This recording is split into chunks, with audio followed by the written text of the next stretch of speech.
Good day and good evening sa mga listeners ng aming programa. Pakinggan po natin ang mixing storying ibabahagi ko sa inyo. May mga pagkakataon na umuwi ako ng Pilipinas mula Germany na hindi ko kasama ang matanda kong asawa na si Haynes. Kaya naman malaya akong nagagawa ang mga gusto ko, lalo na sa pagdihaw sa init at uhaw na aking nadarama. Ito yung mga nakaw kong sandali para pasayahin at tugunan ang pangangailangan ko bilang babae na hindi na kayang ibigay sa akin ng mister kong sobrang tanda na. Nakailang araw na ako dito sa Pinas nang minsan akong magbakasyon. Gusto ko manglabanan ang nasa isip ko na pagtaksila ng asawa ko. Pero sa edad ko noon na 32, nilamon ako ng aking kahinaan at pagkapilya. Isang gabi, inaya ako noon ng mga kumari ko para magbar. Matapos ang chikahan at happy hour, ay nag-umpisa ng mag-uwian ang mga kumari ko dahil sa mga pamilya at anak nila.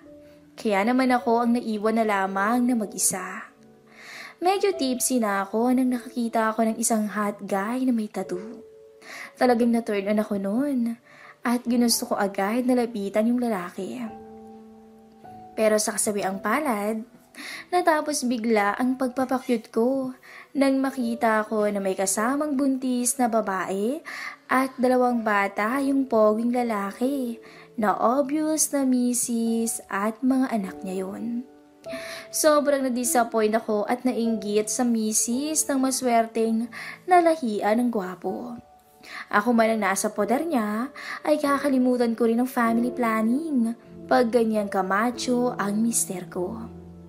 Lumipat na lamang ako at umupo sa isang sikat na coffee shop para magpatanggal ng tama at magpahinga saglit at uminom ng mainit na cappuccino habang tinatanaw ang mga tao na naroon.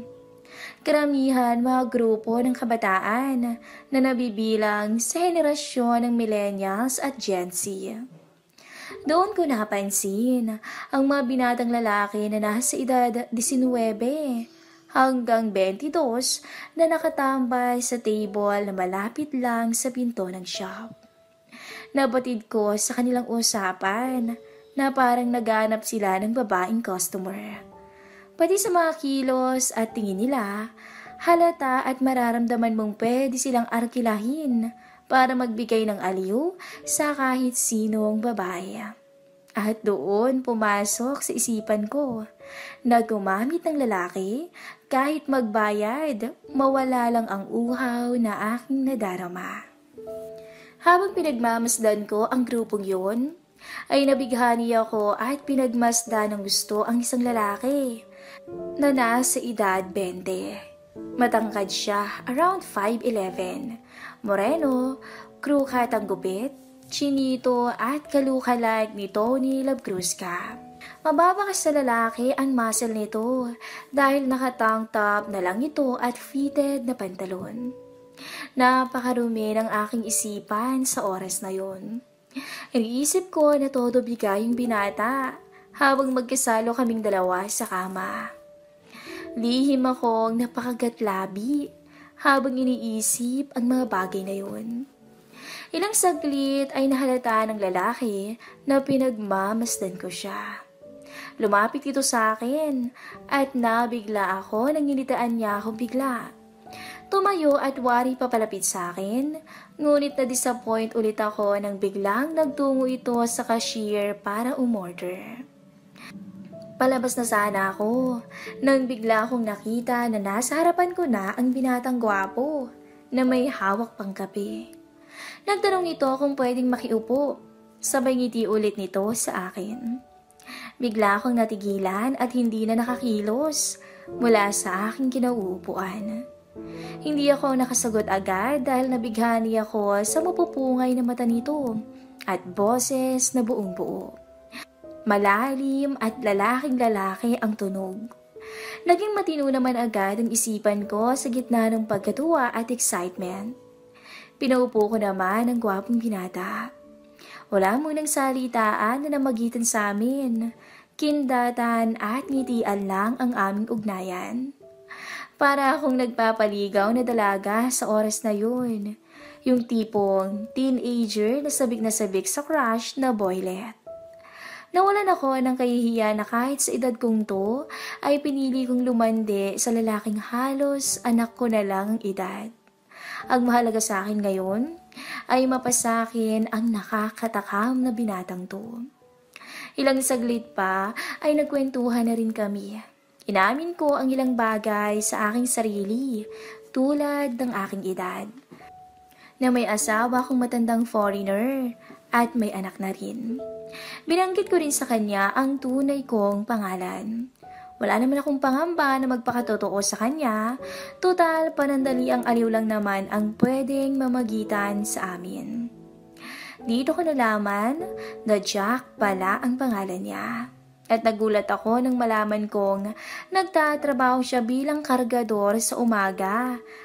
At sumasideline lang siya sa mga kababaihan tuwing gabi dahil kulang na kulang daw ang kinikita niya para sa kanyang pag-aaral. Bigla akong naawa sa kanyang kalagayan. Ngunit nangibabaw ang uhaw at pagkasabik sa aking pagkatao na pwedeng ibigay sa akin ng gwapong binata na kaharap ko ngayon. Halos kalahating oras rin kaming nagkwentuhan. Hanggang sa tinapat ko na siya. Jack, iho, hindi ko na patatagalin pa ha? Magkano ba? May kaba at excitement na tanong ko. Umusog palapit si Jack sabay bulog. 5,000 na lang para sa'yo, Tita Laika. 10K sana eh. Pero discount ko na sa'yo. Kasi mukhang mag-e-enjoy din naman ako eh. Gawin mo lahat ng gusto mo sa akin magdamag. At gagawin ko rin ang gusto ko. Sabay ngiti niya sa akin. Sige, call ako. Tara na, iho. Sabay tayo ko, dala-dala ang aking handbag. Wala na akong pakialam kahit magkano. Basta maranasan ko lang ang tunay na alapaap na maaaring ibigay ng binatang to. Sumunod agad si Jack at sabay punta sa taxi stand. Habang naghihintay ng taxi, pansin ko ang kanyang tangkad kesa sa akin. Sa height ko ng 5'3", halos abot lang ako sa balikat niya. Hanggang sa nakasakay na kami papuntang hotel sa bandang Pasig. Habang nasa loob ng taxi, ay talagang agresibo ang binatang si Jack. Sinunggaban niya agad ako sa labi. Inalikan niya ako sa leeg at patok. Nakita ko na panay ang sulyap ni Manong driver sa rearview mirror at tipong nag-e-enjoy pa sa napapanood. Nang makarating na kami sa hotel, agad kaming bumaba at nag-walk-in na lang. Si Jack na mismo ang umasikaso sa pag-check-in. Inabot ko na lang sa kanya ang pambayad. 12 hours ang kinuha namin ayon sa napag-usapang hanggang umaga kami. Pagpasok namin sa room, ay agad itong sinarado ni Jack. Paribhasa, malaking lalaki siya at maskulado, kaya wala akong nagawa nang bigla niya akong buhatin. Gigil na binuhat ako papuntang kama. Nagkatinginan muna kami na para bang magkasintahan at bigla siyang nagsalita. Alam mo, Ma'am Laika, kawig mo yung dati kong girlfriend noon. Siguro kaedad niyo rin siya. At siya yung sumusuporta sa aking pag-aaral nung yumaong aking mga magulang dahil sa aksidente. Medyo nangilid pa ang luha ni Jack habang binibigkas ang mga salitang yun. Ramdam ko ang lungkot sa kanyang mga mata. Ha? Bakit? Nasaan na ba siya ngayon? Bigla na lang hindi nagparamdam eh. Ang balita ko, sumama daw sa ibang lalaki. Dito ay mas baka sa mukha ni Jack ang lungkot at panghihinayang na para bang minahal niya na talaga ng sobra ang babae. Huwag kang mag-alala, iho. Andito ako. Halika nga't susulitin natin ang gabing to. Sa puntong yon, biglang napalitan ng ngiti ang malungkot na mukha ng binata. Agad niyang inalis lahat ng telang nakaharang sa aking katawan at bumungad sa kanya ang aking mga pinakatatago na para lamang sa aking mister. Halatang lalong nanggigil si Jack sa nabungaran at agad niya akong niyakap at binigyan ng matamis at matinding halik. Halos wala akong magawa at hindi makakilos dahil mapuwersa at malakas ang binata. Para akong hihimatayin sa kaliting bumalot sa aking pagkatao nang bumaba ang halik ni Jack sa aking leeg at pababa pa ng pababa. Wala akong magawa habang hawak ko sa ulo si Jack. Para siyang batang gutom na gutom. Kaya bata-bata, napakahusay na sa isip-isip ko. Dahil gigil na gigil kami pareho ay agad kong binukas ang aking mga hita para paunlakan ang lalaki ngayon ko lamang nakilala. Agad binuhat ni Jack ang mga binti ko at isinampay sa kanyang balikat. Para kaming bagong kasal na gigil sa isa't isa. Ikinagulat ko ang sumunod na pangyayari. Sinampal niya ako ng 2 beses. At walang ano-ano'y, napasigaw na lang ako nang matamasa ko ang pag-iisa naming dalawa ng binatang si Jack. Grabe, napaka-agresibo ng binatang to. Hindi makakalain na sa likod ng maamo at gwapong mukha niya ay halimaw pala to sa pagbibigay aliw sa mga babaeng katulad ko. Pero imbis na magalit at masaktan ako, ay lalong naantig ang aking pagkauhaw. Hindi ako makareklamo sa kahit anong dahas na gagawin niya sa akin. Maya-maya ay bigla akong binuhat ni Jack at isinandal sa pader. Walang kahirap-hirap na binuhat niya ako. Sa gayon ay patayo niya akong inangkin ng buong buo. Humanga ako sa lakas at resistensya ng binatang to. Para lang akong manikang kayang-kaya niyang buhatin habang nagpapakasa sa kaming dalawa. Inilingkis ko na lang ang aking mga kamay at braso sa kanyang leeg habang ang mga paa at binti ko sa kanya namang bewang ko iniyakap. Labis ang aliw at saya na nadarama ko ng mga oras na yun. Para akong nasa alapaap, kasama si Jack. Nakatitig lang ako sa kagwapuhan ng binatang to, habang walang humpay kami sa bawal na sandali. Binigyan ko siya ng matamis na halik at tumugo naman siya. Para kaming tunay na mag-asawa ng mga oras na yun. Hanggang sa tuluyan na nga niya akong inalipin ng magdamag at halos mawalan na ako ng malay sa pagod.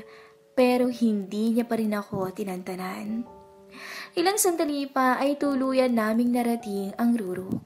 Hanggang sa tuluyang kumalas si Jack sa akin. Nahiga ito sa kama sa sobrang pagod. Habang naiwan akong lupaypay sa sahig nang walang kahit anong suot.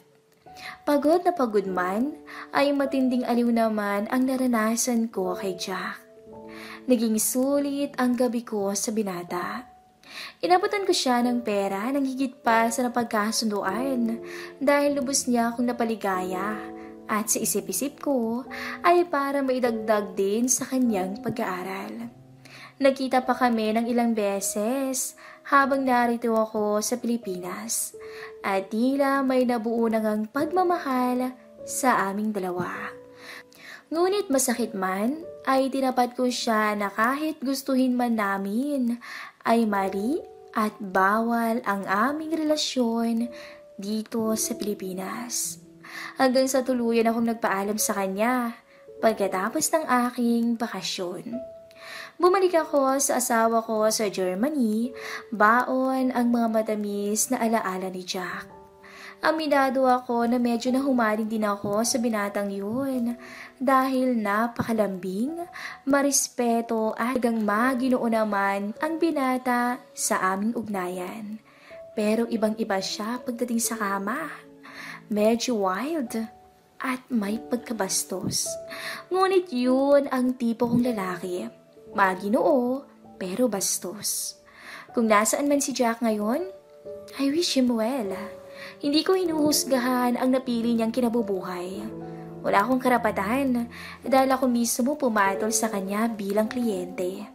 Pero sana, mas okay na siya ngayon at may iba ng direksyon sa buhay. Hindi naman kasi panghabang buhay ang kanyang kakisigan. Swerte na lang na minsang nagdaan ang binatang to sa aking buhay. Kahit maikling panahon lang, ay tinuring niya akong parang isang tunay na kasintahan. Hanggang dito na lang po ang ating maiksing story.